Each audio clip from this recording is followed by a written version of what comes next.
This is Out Loud and Laughing. What is up, chosen fam? And welcome back to the space where we keep it loud, keep it messy, and always keep it real. Today, we're joined by a man who essentially is the cinematographer of the modern queer soul. If you scrolled through Instagram and felt personally attacked by a sketch about ghosting or a boyfriend rescue shelter, you already know his face, but beyond the viral hits, he's a prolific filmmaker who's worked with A-list stars and has a knack for finding a heartbeat in every frame. Please welcome to the pod, the visionary, and our new favorite person, Matt Sparks. What's up, Matt? Hey, thank you for having me. That's so sweet of you. Oh, Well, Matt, we are so pumped to have you here. But before we dive into all the Hollywood of it all and all your viral madness, how are we actually doing today? tell us the tea. I'm good. I'm good. I just baked some cookies, so my What apartment type? smells really I was gonna good. say, give us more Ube, than that. What type? like ube. Ooh, oh, Ooh, you are so on trend. I Yeah. know. Are they purple then? Yeah, so there's a lot of purple like extract and spots around, but it's a really great smell, at least. Listen, I'm here for it, and I wish you could waft some over this way, but unfortunately, we have not gotten that far in the digital We just realm. met. We just met. You're gonna have to buy me dinner first before you give me your cookies. Your waft. My gosh. I'm interested though, honestly. Thank you for sharing your cookies with us, but I want to go back to I want to go back to the beginning of it all. I want to hear about some of your inspirations and some of the origin story. You've built this incredible career as a filmmaker and a creator, but where did that spark? Okay, the pun was fully intended there. Please start. Were you the kid in the backyard with a camcorder staging dramatic exits? You have to tell us, or was it one of the things where industry just found you? It pretty much that, yeah. I mean, I like was filming since I was like 6 or 7, I think. I had like my dad's VHS camera on my shoulder Mm-hmm. and was like editing with 2 VHS machines, like Yeah, play yeah, to stop, like and split then it. I had like a karaoke machine with movie soundtracks like Harry Potter and Star Wars like plugged into the other like audio, so I was just like playing, stopping, and adjusting the volume. And then I remember like when my brother left the home 2nd grade, I upgraded to iMovie because I was able to take Cool. over his computer. So Right. yeah, so 2nd grade is when I went digital, and it's been digital ever since then. And then where did you grow up exactly? Colorado, like Southern Colorado. Okay, Colorado. so not a very film like prolific place in that like, you were in LA, New York. So you just had dreams to move at some point? Yeah, yeah, I guess I did. Yeah, yeah, I was always the only person really doing that in the neighborhood, but I like made all my friends be in the movies. Of course, Like they're all the yeah. stars. Oh, Yeah. yeah, you need a cast for sure. Speaking of a cast, how many were you in terms of siblings? You mentioned you had an older brother, but how many of Yeah, I there mean, were you told? I have 2 full brothers older than me, then I have a half brother younger, and then some 2 younger step siblings. Did that And dynamic it was sort of kind play? of Yeah. yeah, like my oldest brother Tim, he was like the first to get into video, so like I was shadowing him uh in those early days. And he still works, we work together now, so we're still doing it. And then they're 9 and 5 years older than me, my older brothers, and then younger is 9 years younger, so I was kind of like sandwiched in the middle between. I was youngest first half of my life, oldest second half, and yeah, we were all put each other in our videos.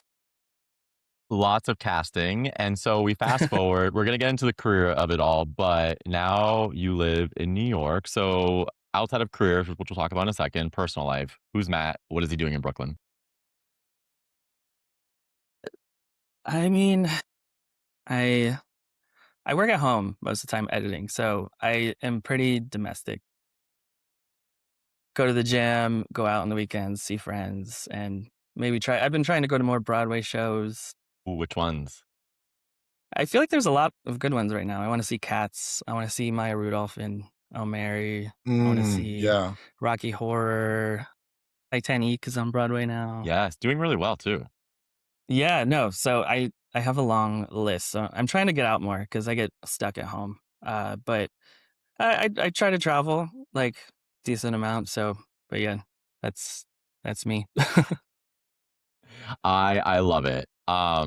But I think like career wise, you sound like a hermit crab at home, which I am as well, and I love that, Matt. But you're working at home, and so you've worked with some serious heavy hitters in the industry, right? Like A-list talent, big sets, high stakes. Like Matt, you're a big deal. So, what is one thing about the big leagues of filmmaking that surprised you the most when you were finally in the room doing this?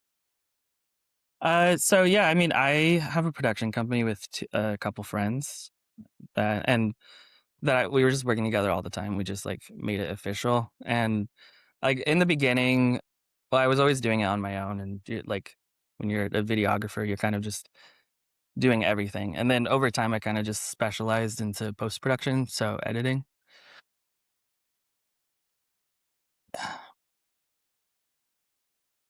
Like, so I'm at home probably like 70% of the time, like work wise. And occasionally I get to go to set. And I have been in those environments with like A-list and stuff, but it never quite feels like I guess to keep myself grounded, I just try and still feel like it's hang out with my friends making videos in our backyard.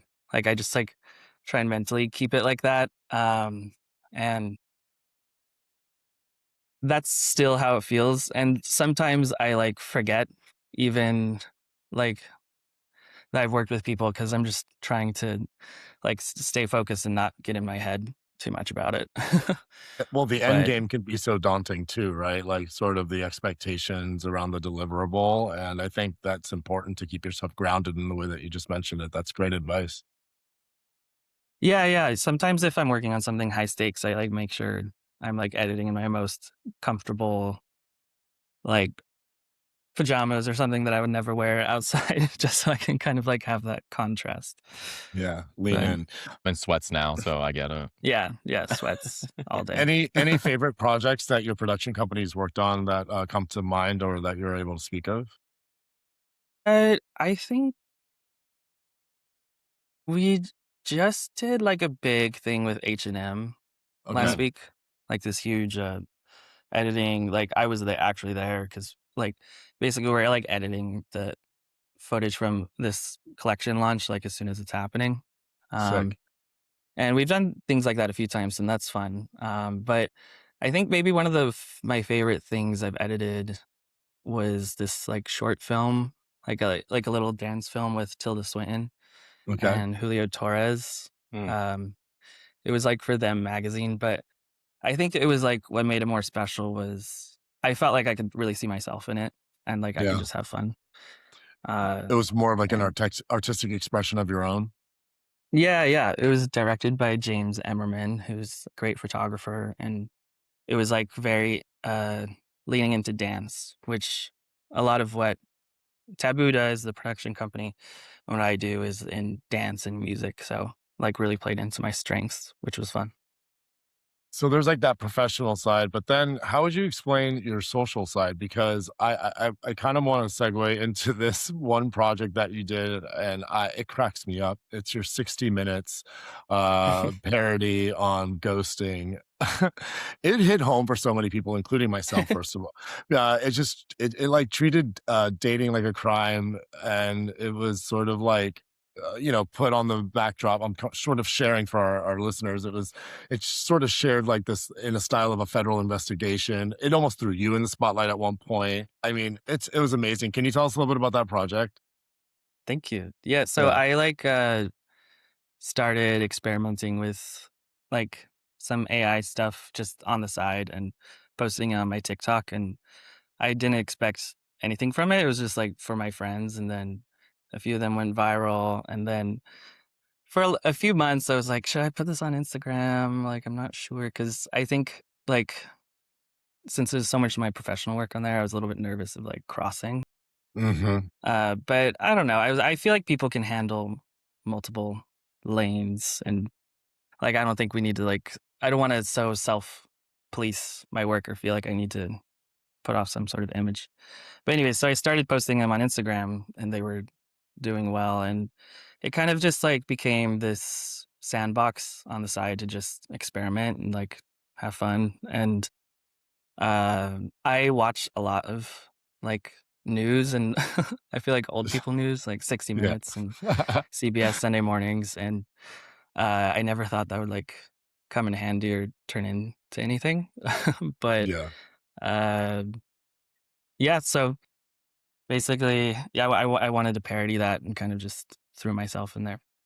It was hysterical, like the serious nature of the interview, and and then they call you out by saying, you've been caught doing this too. It was 5:42 a.m. and you have this man suddenly like coming to your apartment, and you're sitting there ass up, and the door was locked. That was like I died laughing. That was just too good. Like it was brilliant writing outside of even if it was just using AI, which is also difficult to do. I can imagine the prompting, but great work, great work. Thank you. Yeah. Yeah. I Yeah. mean, because you've also done other things, right? Like the Future Boyfriend Rescue Shelter, like also very funny. Touches a little bit upon the collective queer exhaustion of looking for, the one. But when it comes to writing some of these sketches, Matt, like, is some of this coming from a personal place of like dating PTSD? Like, I want the real on that, or is this just like something you're just observing in our community? No, I mean, it's for sure based on personal stuff. I mean, I felt like Tell if us I was more, gonna Matt. Tell us more. I mean, if I was gonna do a ghosting video, I can't pretend like I've never done it. Yeah. And I'm the That's type of honest. person, like, I get so frustrated of like being ghosted. I'm very much like, I guess, type A communication style. Like, I just need clarity. Like, I'd rather you just say no than ghost. 100%. um, but yeah, I mean, I felt like it doesn't really feel like funny when I'm making it because I feel like I'm taking it seriously. And when I'm Is it like like therapy? writing it and putting it a little bit, yeah, because it's like exploring this thing that frustrates me and kind of like defines it in a way, then I could kind of like tuck it away and move on a little bit. That's at least how the process feels.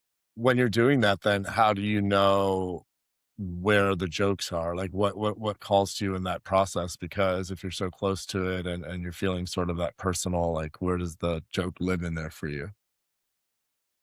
I Is it just saw the like irony? Like, I don't Mm, know.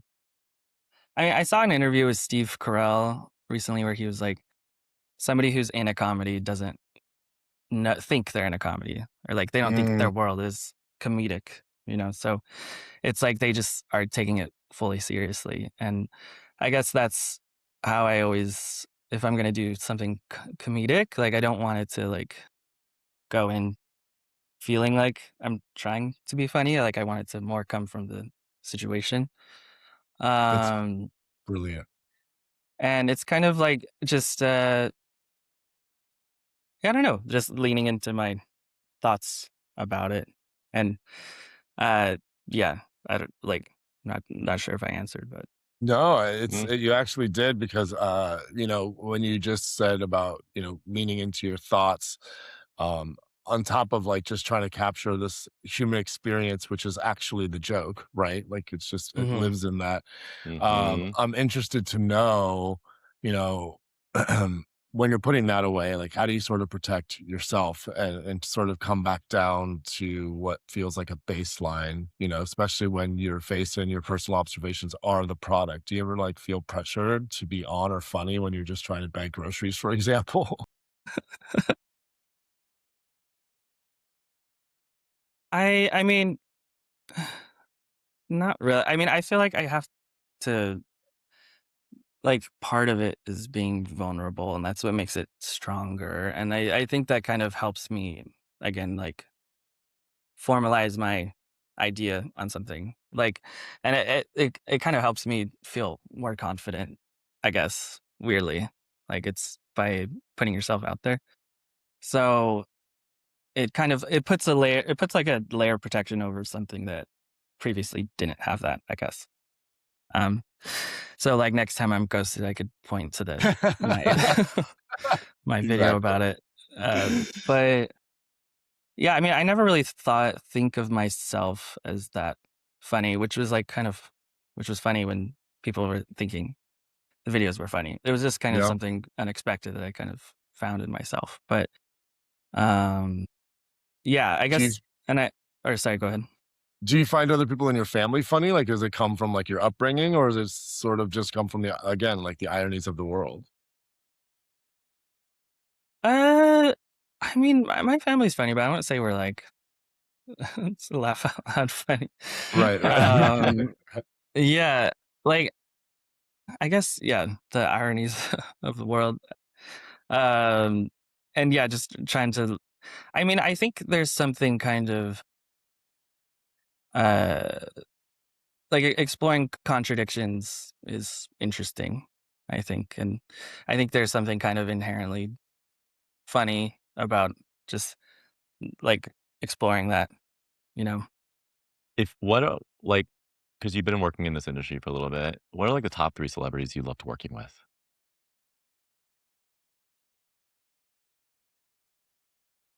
Name drop, I Matt. this is so I before I was like doing video full time, I like I did freelance photography, and I Mhm. was like RuPaul's meet and greet Mm, photographer at a drag con a couple of years. That's fun. And that was very interesting. And he is like an insane workaholic. And yeah. like, I remember we took like 1 10-minute break, and I was like, for like 7 hours or something like that. And he drank a smoothie. Then that was his That's break. And it was like so emotionally intense because all these people were meeting their hero for the first time. And I don't know how he managed that like high intensity. And I was a smoker at the time, so I was just like itching to like Yeah. yeah, have like a smoke break. It was a long day. that sounds But intense. his like work ethic was crazy, and also just like the energy to be. He was constantly on with every single person and like really listening. Um, that was yeah. So I always like admire that. Um, we had a shoot with Martha Stewart once on her I like estate, that. and that was kind of crazy. It was kind of the short safe to say version was like her staff was very much like Devil Wears Prada, like Mm, making this image of her. And we were all so terrified. There was like a PDF ahead of time of just things not to say or do.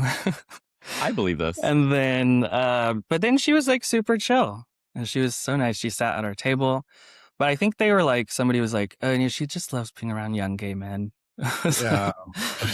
kind And of Snoop it. Dogg. She's at I home. think, and Snoop Dogg, yeah. But so I think she was kind of that way that she was portrayed to her staff, but luckily she wasn't to us.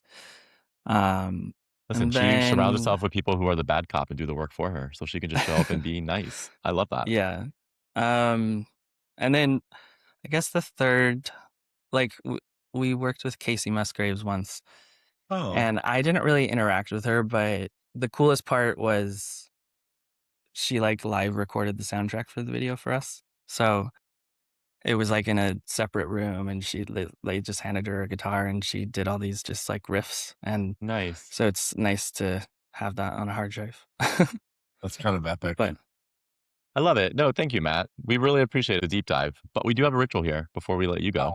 Is we Uh-oh. need to get into not into our, more your subconscious. So no okay, overthinking, just the first thing that hits your brain. It's time for this or that, and we're calling it the director's cut edition. You ready? Yeah. It's time for another round of this or that, the unhinged get to know you game.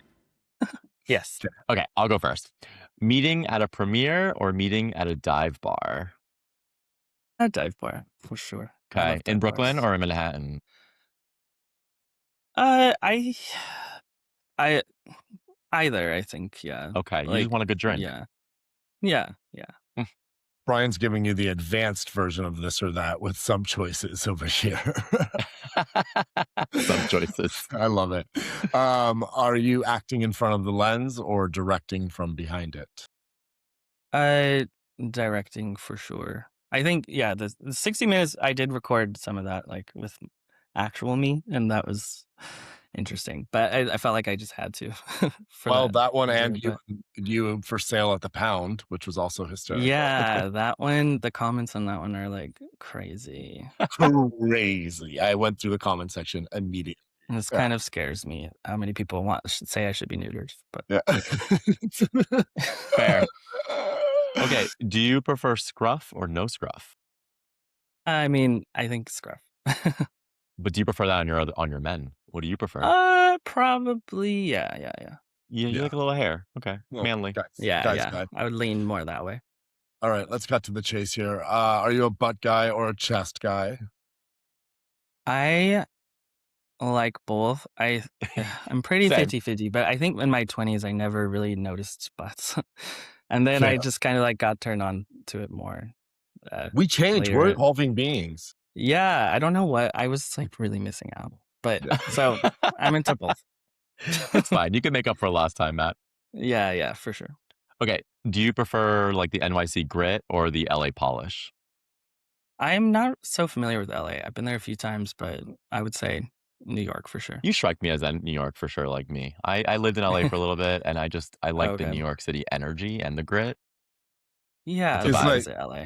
Is like NYC scruff and like LA no scruff then to some degree? I don't know. I mean, Maybe. LA has no hair. Yeah, they're waxing everything. That's what I mean. I don't know. Yeah, It's a look. That's my impression at least. All right, Matt. This next one gets such polarizing responses. So we're going to throw it over the fence to you. Are you a shower guy or a bath guy?